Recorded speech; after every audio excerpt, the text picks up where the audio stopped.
Hi all, welcome to my YouTube channel. ಯಾವುದೇ ನನ್ನ YouTube ಚಾನಲ್ನ ನೋಡ್ತಾ ಇದ್ದೀರಾ, ಪ್ಲೀಸ್ ಸಬ್ಸ್ಕ್ರೈಬ್ ಮಾಡಿ, ಲೈಕ್ ಮಾಡಿ, ಶೇರ್ ಮಾಡಿ, ಕಮೆಂಟ್ ಮಾಡಿ. ಇವತ್ತು ನಾನು ರಾಗಿ ರೊಟ್ಟಿ ಮತ್ತು ಕ್ಯಾಬೇಜ್ ಪಲ್ಯ ಹೇಗೆ ಮಾಡೋದು ಅಂತ ಹೇಳ್ಕೊಡ್ತಾ ಇದ್ದೀನಿ. ಒಂದು ಪ್ಯಾನ್ಗೆ ಎಣ್ಣೆ, ಸಾಸಿವೆ, ಕಡಲೆಬೇಳೆ, ಕರಿಬೇವು ಹಾಕಿ ಫ್ರೈ ಮಾಡಬೇಕು.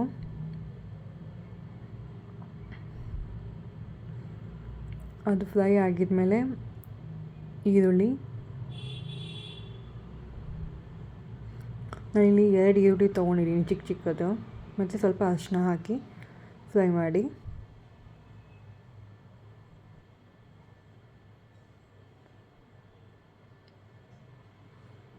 ಆಗಿದ್ಮೇಲೆ ಟೊಮ್ಯಾಟೊ, ಇದು ಅಷ್ಟೇ ಅರ್ಧ ಟೊಮ್ಯಾಟೊ ತೊಗೊಂಡಿದ್ದೀನಿ.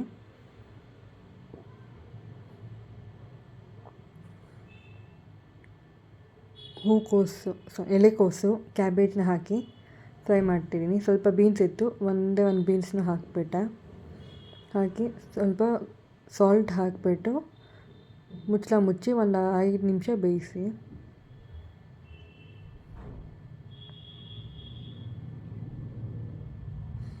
ಬೇಯಿಸಿದ್ಮೇಲೆ ಮತ್ತೆ ಮಿಕ್ಸ್ ಮಾಡಿಕೊಂಡು, ನಾನಿಲ್ಲಿ ಪೇಸ್ಟಿಗೆ ತೆಂಗಿನಕಾಯಿ, ಗಸಗಸೆ, ಗೋಡಂಬಿ, ಕೊತ್ತಂಬರಿ ಸೊಪ್ಪು ಹಾಕಿ ಸ್ವಲ್ಪ ಪೇಸ್ಟ್ ಮಾಡ್ಕೊಂಡಿದ್ದೀನಿ, ಜಾಸ್ತಿ ಇಲ್ಲ, ಸ್ವಲ್ಪ ಪೇಸ್ಟು.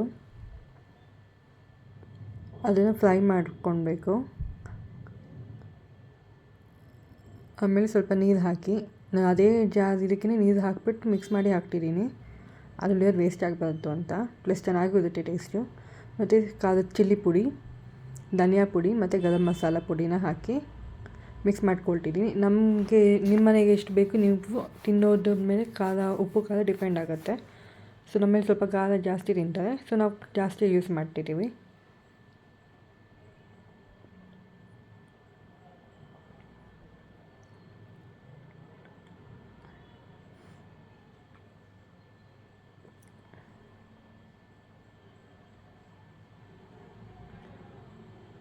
ಸೊ ಮಿಕ್ಸ್ ಮಾಡಿ ಸ್ವಲ್ಪ ನೀರು ಹಾಕಿ ಒಂದು 5ರಿಂದ 10 ನಿಮಿಷ ಬೇಯಿಸಬೇಕು.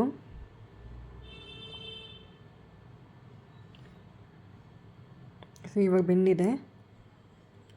ಕೊತ್ತಂಬರಿ ಸೊಪ್ಪು ಹಾಕಿ ಮಿಕ್ಸ್ ಮಾಡ್ತಿದ್ದೀವಿ. ಸೊ ಪಲ್ಯ ರೆಡಿ. ಇವಾಗ ರೊಟ್ಟಿಗೆ ಒಂದು ಪಾತ್ರೆಗೆ ಸ್ವಲ್ಪ ನೀರು, ಉಪ್ಪು ಹಾಕಿ ಇಟ್ಕೊಂಡಿದ್ದೀವಿ. ಅದಕ್ಕೆ ರಾಗಿ ಹಿಟ್ಟು, ನಾವು 2 ಸ್ಪೂನ್ ಬಟ್ಲು ರಾಗಿ ಹಿಟ್ಟು ಹಾಕಿ ಸ್ವಲ್ಪ ಗಟ್ಟಿಯಾಗಿ ಕಲಿಸ್ಕೊಳ್ಬೇಕು. ಚೆನ್ನಾಗಿ ಚಪಾತಿ ಹಿಟ್ಟು ಥರ ಮಿದ್ಕೊಳ್ಬೇಕು, ಚೆನ್ನಾಗಿ ಮಿದಿಬೇಕು. ಅಕ್ಕಿ ಹಿಟ್ಟು ಇವಾಗ ಹಾಕ್ತಿದೆ, ಆವಾಗಲೇ ಹಾಕಬೇಕಿತ್ತು, ಸೊ ಮರ್ತೋಯ್ತು, ಬಟ್ ಇವಾಗ ಹಾಕ್ತಿದ್ದೀವಿ. ಚೆನ್ನಾಗಿ ಚಪಾತಿ ಹಿಟ್ಟಷ್ಟು ಕಲಿಸ್ಕೊಂಡು ಸ್ವಲ್ಪ ನೀರು ಹಾಕಿ ಗಟ್ಟಿಗೆ ಕಲಿಸ್ಕೊಂಡು ಇಟ್ಕೊಳ್ಬೇಕು. ಇದನ್ನು ಒಂದು 5ರಿಂದ 10 ನಿಮಿಷ ನೆನೆಯೋಕ್ಕೆ ಬಿಡಬೇಕು. ಸಡನ್ನಾಗಿ ಮಾಡೋಕ್ಕಾಗಲ್ಲ. ಆಮೇಲೆ ಸ್ವಲ್ಪ ನೀರು ಹಾಕಿ ದೋಸೆಗಿಂತ ಸ್ವಲ್ಪ ಗಟ್ಟಿ, ಇಡ್ಲಿ ಹಿಟ್ಟಷ್ಟು ಮಾಡಿಕೊಂಡು ಬಿಸಿ ಹೆಂಚು ತುಂಬ ಬಿಸಿ ಇರಬೇಕು, ಕಬ್ಬಿನದ್ದು. ಅದಕ್ಕೆ ಸ್ವಲ್ಪ ನೀರು ಹಾಕಿ ಅದ್ರ ಮೇಲೆ ಹಿಟ್ಟನ್ನು ಹಾಕಿಬಿಟ್ಟು ಬಳಿಬೇಕು. ನಾವು ರೊಟ್ಟಿನ ಹೀಗೆ ಬಳಿಯೋದು ನಮ್ಮ ಮನೇಲಿ. ನಾವು ಉಕ್ಕಿದ ಅಕ್ಕಿ ರೊಟ್ಟಿನೂ ಮಾಡ್ತೀವಿ, ಚಪಾತಿ ಥರ ಮಾಡಿಕೊಂಡು, ಮತ್ತು ತಟ್ಟೋ ರೊಟ್ಟಿನೂ ಮಾಡ್ತೀವಿ, ಇದನ್ನು ಮಾಡ್ತೀವಿ. ಇದು ಬಿಸಿಲೇ ತಿಂದರೆ ಚೆನ್ನಾಗಿರುತ್ತೆ, ಆದ್ಮೇಲೆ ತಿಂದರೆ ಚೆನ್ನಾಗಿರಲ್ಲ. ಈ ಥರ ಬಳಿಬೇಕು. ಉರಿ ಕಮ್ಮಿ ಇಟ್ಕೊಂಡು ಬಳಿಬೇಕು. ಎಣ್ಣೆ ಹಾಕಬೇಡಿ, ಎಣ್ಣೆ ಹಾಕಿದ್ರೆ ಅದು ಬರೋದಿಲ್ಲ. ಸೊ ಅದ್ರ ಮೇಲೆ ಸ್ವಲ್ಪ ನೀರು ಹಾಕಿ ನೀಟಾಗಿ ಸಮ ಮಾಡಿ ಮುಚ್ಚಬೇಕು. ಇದಕ್ಕೆ ನಿಮಗೆ ಕೈಯಲ್ಲಿ ಬಳಿಯೋಕ್ಕೆ ಬರಲಿಲ್ಲ ಅಂದರೆ ಸ್ವಲ್ಪ ಹಿಟ್ಟಿಗೆ ನೀರು ಹಾಕ್ಕೊಂಡು ದೋಸೆ ಥರ ನೀವು ಹಾಕ್ಕೊಳ್ಬೋದು. ನಾವು ಹೀಗೆ ರೊಟ್ಟಿ ಮೇಲೆ ಬೆಳೆಯೋದು. ಆಮೇಲೆ ನೋಡಿ ಎಷ್ಟು ನೀಟಾಗಿ ಬರ್ತಿದೆ. ಇದನ್ನು ಇನ್ನೊಂದು ಕಡೆ ಬೇಯಿಸಿದರೆ ರಾಗಿ ರೊಟ್ಟಿ ರೆಡಿ. ಸೇಮ್ ಅಕ್ಕಿ ರೊಟ್ಟಿನ ನಾವು ಹೀಗೆ ಮಾಡ್ಕೊಳ್ಳೋದು. ರವೆ ರೊಟ್ಟಿನ ನಾವು ಇದೇ ಪ್ರೊಸೆಸಲ್ಲೇ ಮಾಡ್ಕೊಳ್ಳೋದು. ನಮ್ಮ ಮನೆಯಲ್ಲಿ ಹೀಗೆ ಬಳ್ಕೊಂಡು ಮಾಡೋ ಬಳಿಯೋ ರೊಟ್ಟಿ ಅಂತ ಹೇಳ್ತೀವಿ.